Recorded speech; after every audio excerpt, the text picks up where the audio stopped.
Assalamualaikum warahmatullahi wabarakatuh. Alhamdulillahi rabbil alamin. Al-malik al-haqqil mubin. Assalatu wassalamu ala sayyidina Muhammadin as-sadiqil wa'dil amin. Wa ala alihi wa sahbihi at-tayyibin at-tahirin. Amma ba'du.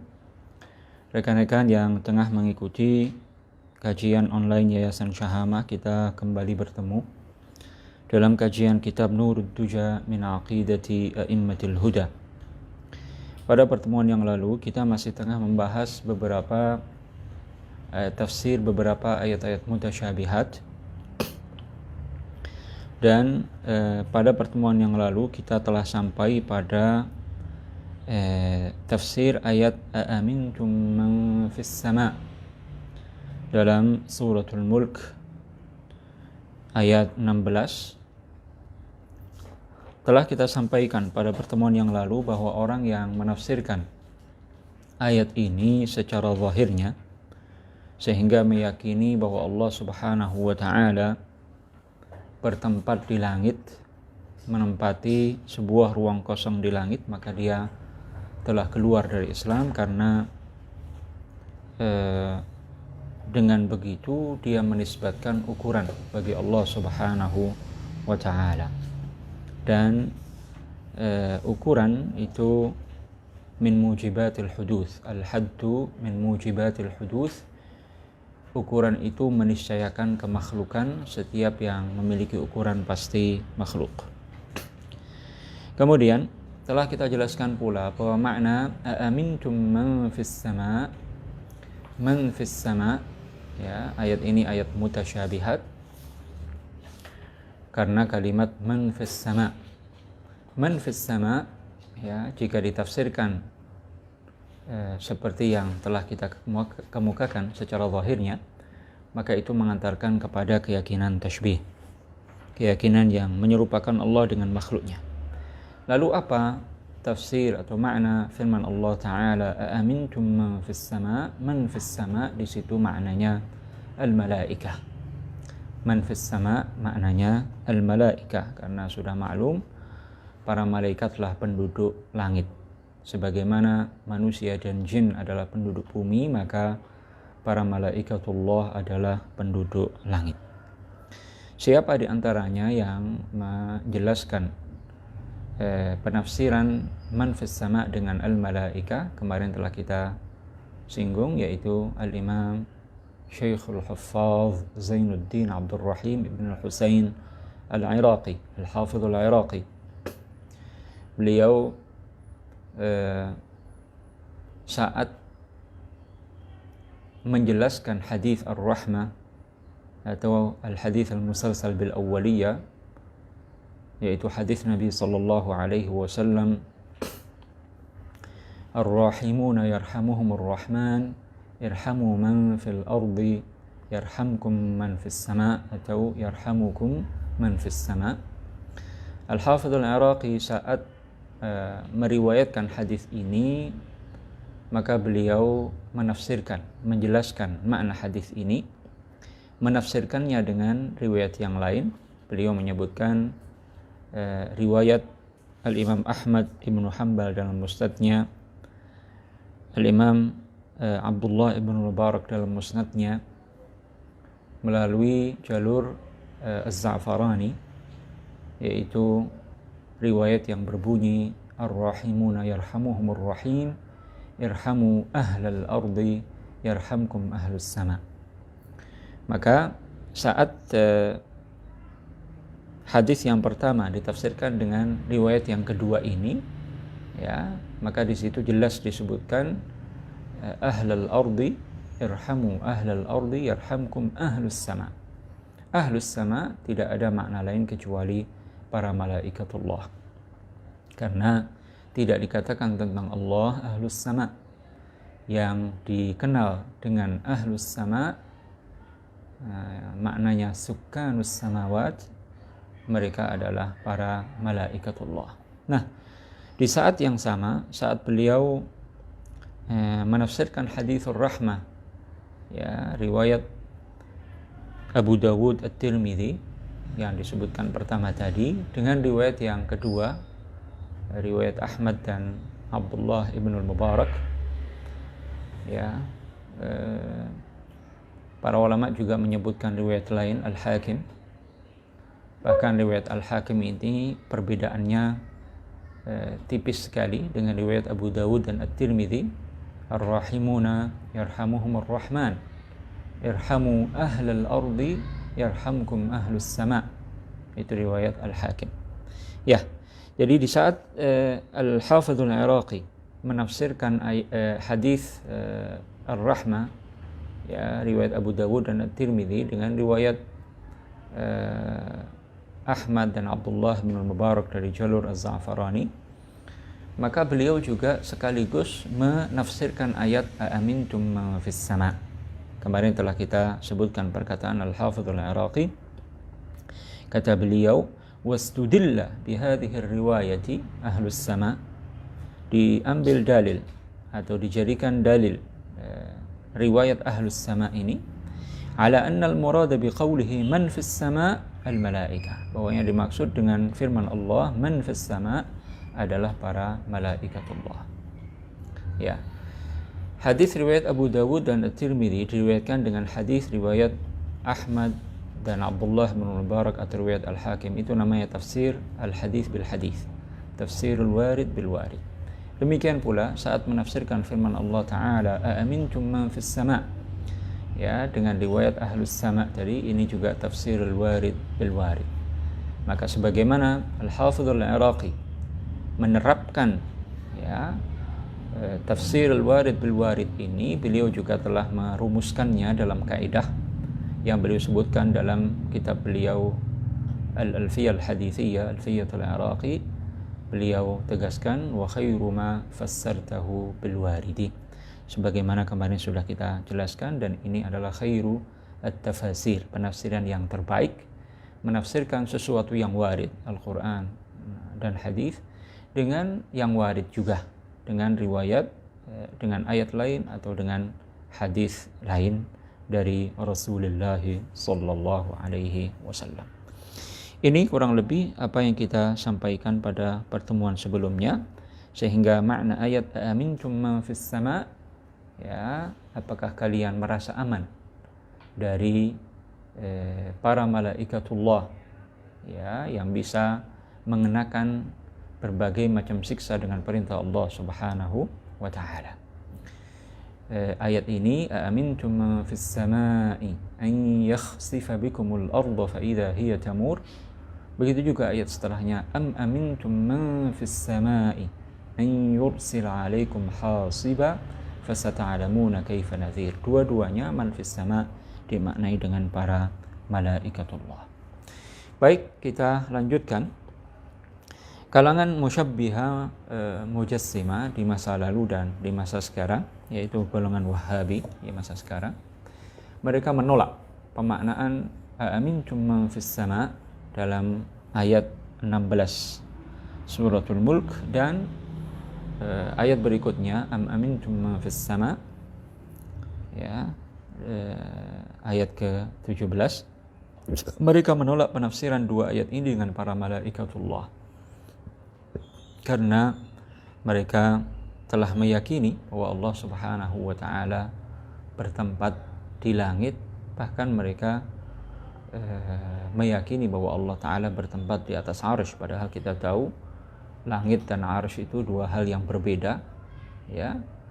Langit dan arsy itu dua hal yang berbeda, ya. Jadi mereka menolak pemaknaan man fis sama dengan para malaikatullah dengan beberapa dalih yang akan kita sebutkan. Dalih mereka yang pertama, mereka mengatakan aamintum man fis sama. Di situ disebutkan man fis sama. Mereka mengatakan man itu hanya bisa digunakan untuk mufrad.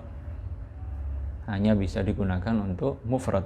Berarti tidak ada makna lain kecuali dalam ayat itu, tidak ada kemungkinan makna lain kecuali yang dimaksud adalah Allah, karena man itu hanya bisa digunakan untuk mufrad. Jawabannya, ini sesungguhnya dalih yang sangat lemah bagi orang yang memiliki eh, eh, kemampuan dalam bahasa Arab yang memadai, karena man itu sudah ma'ruf, sudah ma'lum, bisa digunakan untuk mufrad, juga bisa digunakan untuk jamak. Ya, man tasluhu lil mufradi walil jamak. Man itu bisa dimaknai dengan mufrad, bisa digunakan untuk mufrad, juga bisa digunakan untuk jamak. Dan ini sudah maklum sekali dalam bahasa Arab. Bahkan dalam Al-Quran Allah subhanahu wa ta'ala berfirman, وَمِنْهُمْ مَنْ يَسْتَمِعُ إِلَيْكَ وَمِنْهُمْ مَنْ يَسْتَمِعُ إِلَيْكَ. Di ayat yang lain Allah Ta'ala berfirman, وَمِنْهُمْ مَنْ يَسْتَمِعُونَ إِلَيْكَ. Yang pertama yastami'u, yang kedua yastami'una. Berarti man di situ dalam ayat pertama digunakan untuk mufrad, ya. Di ayat kedua digunakan untuk jamak. Ini sesuatu yang sudah maklum, dan bagi siapapun yang belajar bahasa Arab dengan baik, dia akan tahu bahwa man tasluhu lil mufrad wa tasluhu lil jamak. Bisa digunakan untuk makna mufrad, juga bisa digunakan untuk makna jamak. Amintum wa minhum man yastami'u ilaik. Ayat lain, wa minhum man yastami'una ilaik. Berarti amintum man fis sama boleh dimaknai dengan jamak, yaitu para malaikatullah. Syubhat mereka yang kedua, mereka mengatakan sesuatu yang disebutkan dalam dua ayat ini, yaitu membenamkan orang-orang musyrikin ke dalam perut bumi, atau mengirimkan angin yang berbaju, angin yang dahsyat yang melemparkan baju, itu kata mereka tidak bisa dilakukan kecuali oleh Allah Subhanahu wa ta'ala. Kita jawab bahwa para malaikatullah, ya, jika diperintahkan oleh Allah untuk melakukan apa yang disebutkan dalam dua ayat ini, mereka mampu. Mereka mampu membenamkan orang-orang musyrikin ke dalam perut bumi, ya, membelah bumi, kemudian orang-orang musyrikin itu dimasukkan ke dalam bumi sehingga tanah itu kemudian berada di atas mereka, ya, bergerak-gerak, ya, atau mengirimkan angin yang melemparkan baju, angin yang berbaju. Dua-duanya ini para malaikat kuasa melakukannya, mampu melakukannya. Jika Allah perintahkan mereka melakukan itu, niscaya akan mereka lakukan hal itu. Mereka mampu melakukan itu dengan izin Allah Subhanahu wa ta'ala. Ya, amintum man fil ardi an yakhsifa bikumul arda fa idza hiya tamur am amintum man fis samai an yursila 'alaikum hasiba fasata'lamuna kaifa nadhir. Ya, sebagaimana Qarun dibenamkan dalam perut bumi, ya, para malaikat mampu membenamkan orang-orang musyrikin ke dalam bumi jika mereka diperintah oleh Allah Ta'ala. Sebagaimana para malaikat mengirimkan azab kepada kaum Lut, ya, para malaikat mengirimkan angin yang berbaju, ya, dengan perintah Allah Subhanahu wa ta'ala, maka begitu pula jika Allah perintahkan mereka, mereka mampu untuk mengirimkan angin yang berbaju untuk dilemparkan kepada orang-orang musyrikin, ya. Begitu pula jika yang dimaksudkan dengan para malaikat ini adalah Jibril, Jibril sangat mampu melakukan itu. Jibril disebutkan dalam Al-Quran zi quwwatin 'inda dzil 'arsy makin. Zi quwwah, Jibril itu malaikat yang sangat kuat, ya. Sebagaimana sudah kita tahu, saat kaum-kaum yang para nabi terdahulu yang menentang dakwah para nabi dihancurkan oleh Allah Subhanahu wa taala, malaikat Jibril diperintah untuk menghancurkan mereka dengan berbagai macam azab. Ya. Hadirin rahimakumullah, ini dua syubhat. Ya. Golongan musyabbiha, mujassima di masa lalu dan di masa sekarang. Dan dua syubhat ini ya jelas sangat lemah ya. Dan bukan apa-apa ya, tidak bisa dijadikan dalil untuk melarang memaknai firman Allah amintum man fis sama dengan para malaikatullah, Kemudian kita katakan golongan musyabbiha mujassima yang meyakini Allah Ta'ala bertempat di langit. Apa makna keyakinan ini? Tadi sudah kita singgung. Orang yang meyakini bahwa Allah bertempat di langit berarti menjadikan Allah Ta'ala memiliki ukuran. Ya, karena ya sesuatu yang ada di dalam sesuatu yang lain atau sesuatu yang berada di atas sesuatu yang lain itu pasti memiliki ukuran.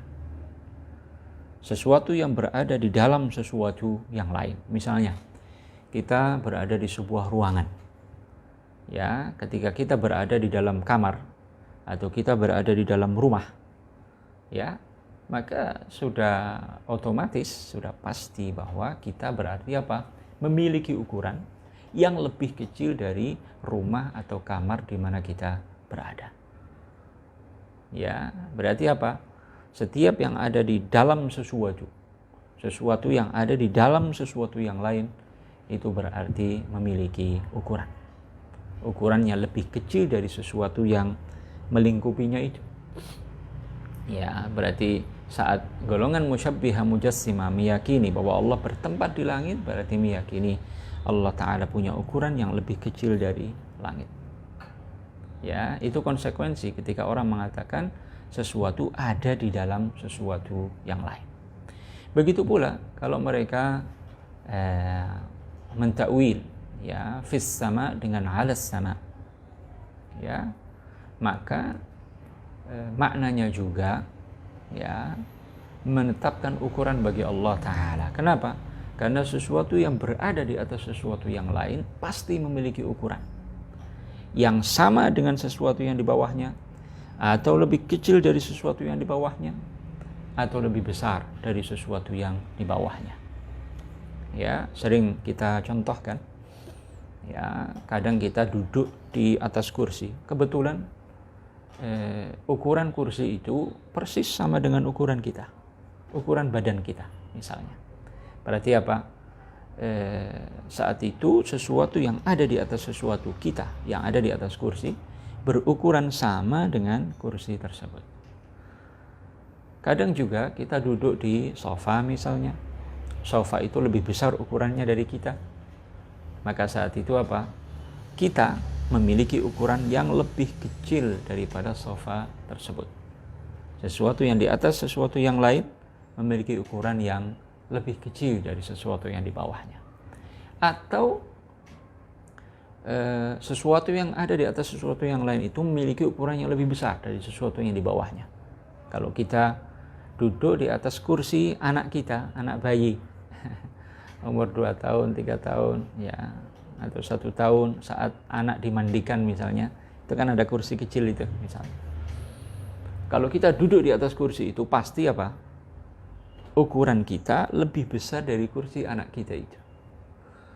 Nah, ya, jadi dengan kemungkinan apapun orang yang mengatakan sesuatu di atas sesuatu yang lain, yang di atas sesuatu itu pasti memiliki ukuran yang sama dengan sesuatu yang di bawahnya, atau lebih kecil atau lebih besar.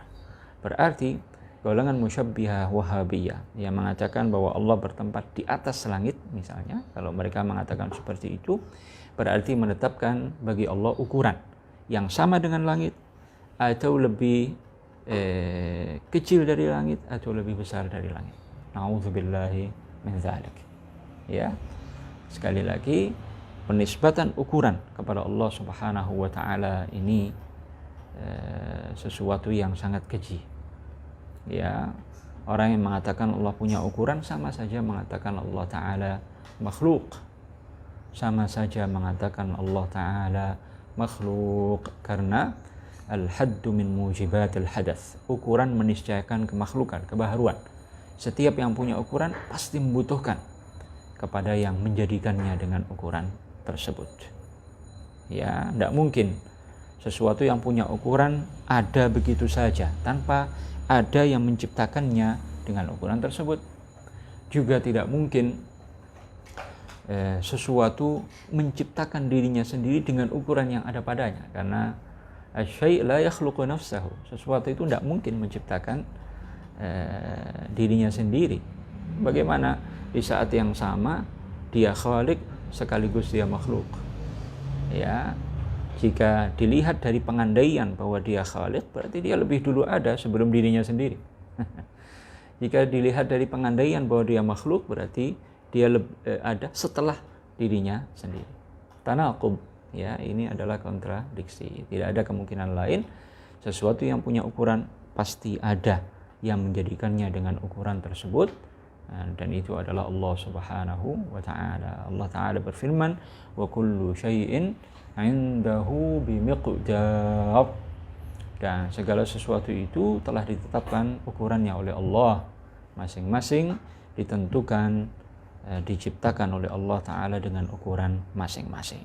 Kemudian orang yang meyakini bahwa Allah punya ukuran, ini golongan mujassimah, musyabbihah di masa lalu dan di masa sekarang. Orang yang meyakini bahwa Allah punya ukuran tidak akan bisa menegakkan hujjah kepada penyembah matahari. Dia tidak akan bisa menetapkan hujjah kepada penyembah matahari, bahkan kepada mulhid, kepada ateis. Ya. Dia tidak bisa menetapkan hujjah aqliyah, dalil aqli kepada penyembah matahari bahwa matahari tidak berhak disembah. Kenapa? Karena akal yang sehat mengatakan al-jismu la yakhluqu jisman. Jism itu tidak bisa menciptakan jism. Sesuatu yang punya ukuran tidak bisa menciptakan sesuatu yang punya ukuran. Ya, bisa kita narasikan dalam bentuk dialog misalnya. Seandainya seorang musyabbih, mujassim berkata kepada penyembah matahari, ya, dia katakan kamu menyembah matahari padahal matahari ini tidak berhak disembah. Maka penyembah matahari akan berkata kepadanya, apa bedanya saya dengan Anda? Saya menyembah jism, Anda menyembah jism. Ya, penyembah matahari akan berkata, apa bedanya saya dengan Anda? Saya menyembah jism, Anda juga menyembah jism. Saya menyembah sesuatu yang punya ukuran, Anda juga menyembah sesuatu yang punya ukuran. Ya, sementara dua hal yang sama-sama jism boleh berlaku pada yang satu apa yang berlaku bagi yang lain, sehingga yang satu tidak lebih berhak menjadi Tuhan daripada yang lain. Ya, jadi dengan redaksi lain, seorang penyembah matahari akan berkata kepada seorang musyabbih mujassim, ya, jika Allah yang Anda klaim sebagai Tuhan Anda itu memiliki ukuran, ada enggak yang menjadikannya dengan ukuran itu?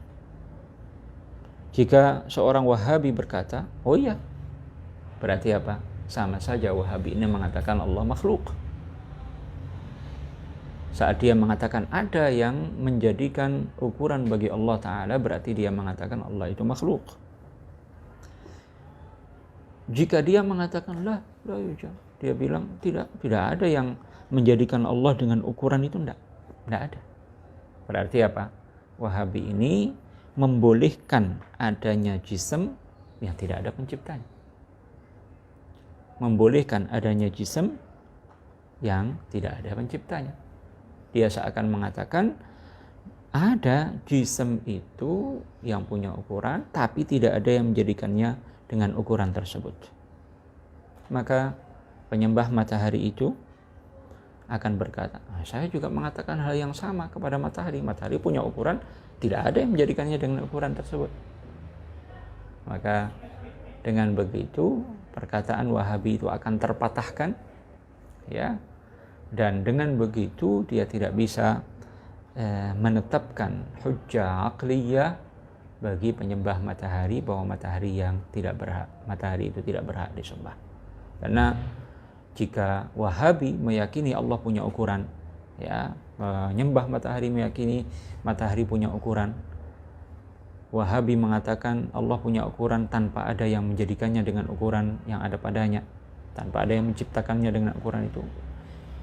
Penyembah matahari juga mengatakan matahari punya ukuran, tidak ada yang menciptakannya, tidak ada yang menjadikannya dengan ukuran tersebut.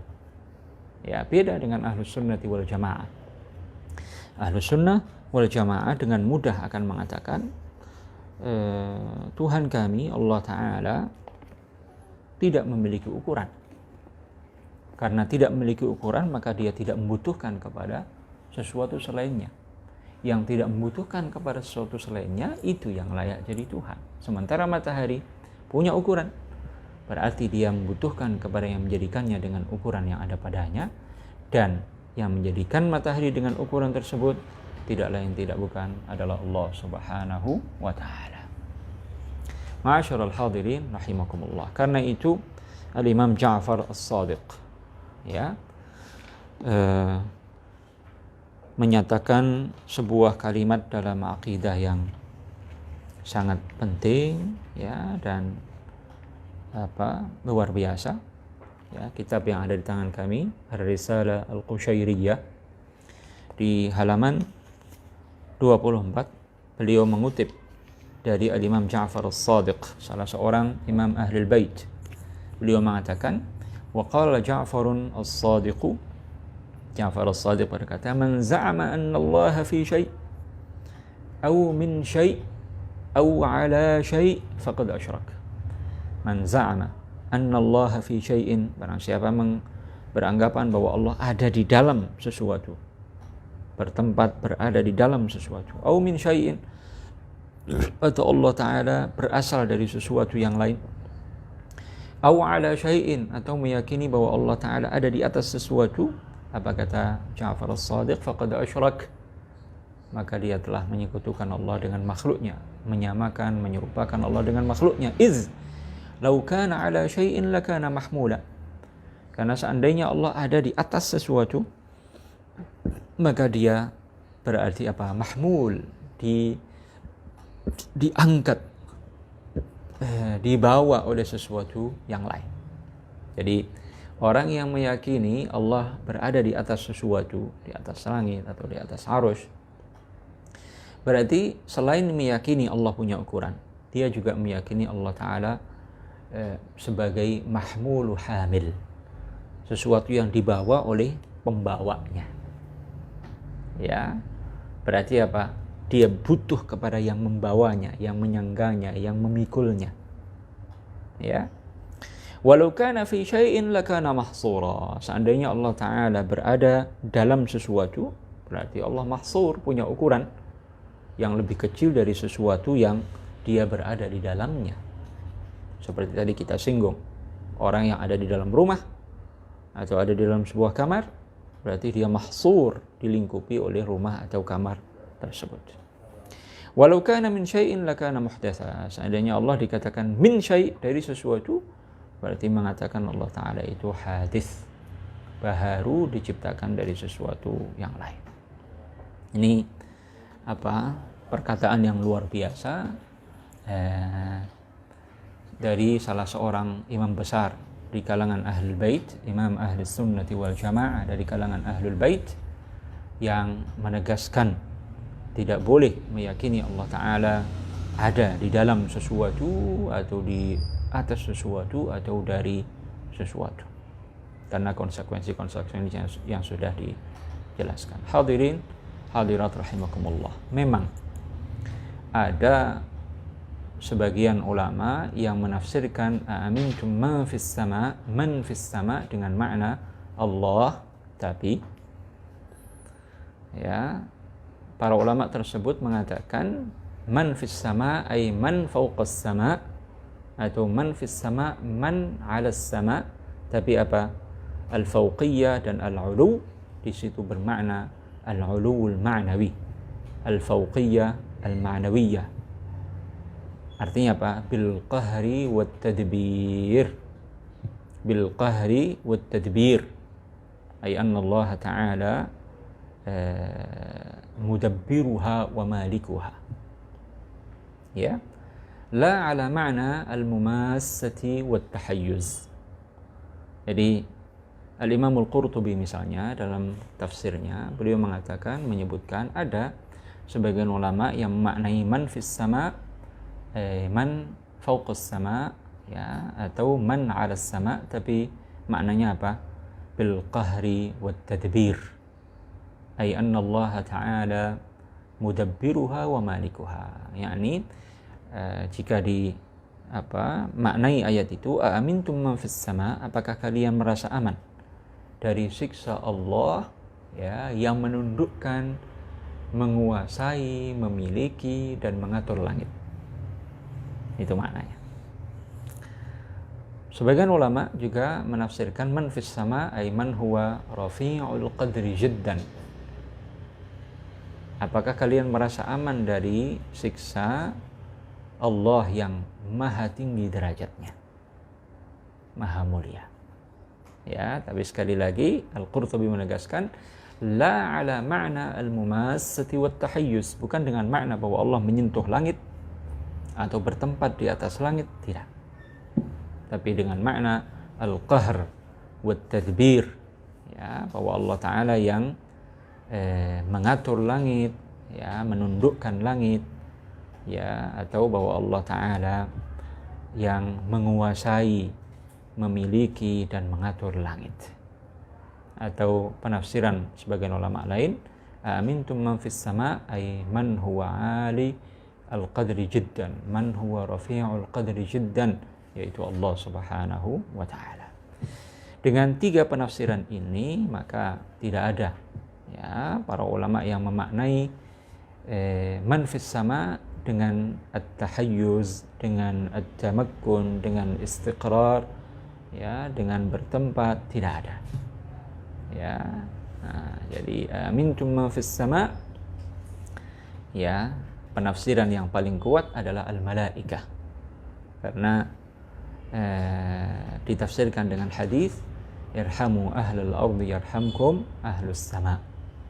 Ya, itu penafsiran yang paling kuat. Sebagian ulama menafsirkan bahwa yang dimaksud dalam ayat itu adalah Allah dengan makna, ya, fis sama ay fawqas sama atau 'alas sama, dengan makna al-qahr wat tadbir, ya, bahwa Allah Ta'ala menundukkan langit, mengatur langit, memiliki langit, menguasai langit, ya.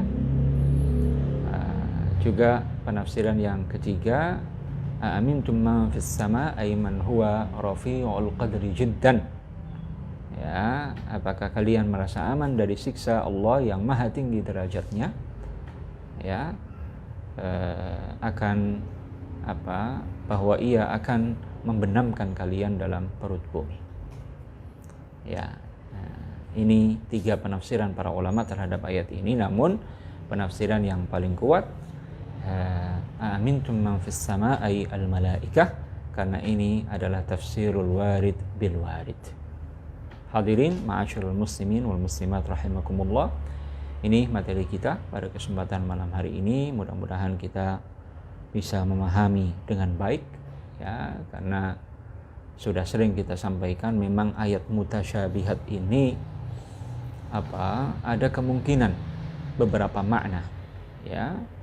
Jika orang salah memaknainya, ya, maka dia akan terjerumus pada keyakinan tasbih, ya, menyerupakan Allah dengan makhluknya, menentang ayat-ayat muhkamat dalam Al-Quran, menentang ijma' para ulama Islam dari masa ke masa bahwa Allah Ta'ala tidak memiliki serupa, tidak boleh disifati dengan sifat-sifat makhluknya, ya, dan seterusnya. Baik, kita akhiri dengan tahlil dan salawat Nabi. La ilaha illallah. Allahumma salli ala sayyidina Muhammad wa ala alihi wa sahbihi wa sallim. Rabbi ighfir li wa lil mu'minina wal mu'minat. Wassalamu alaikum warahmatullahi wabarakatuh.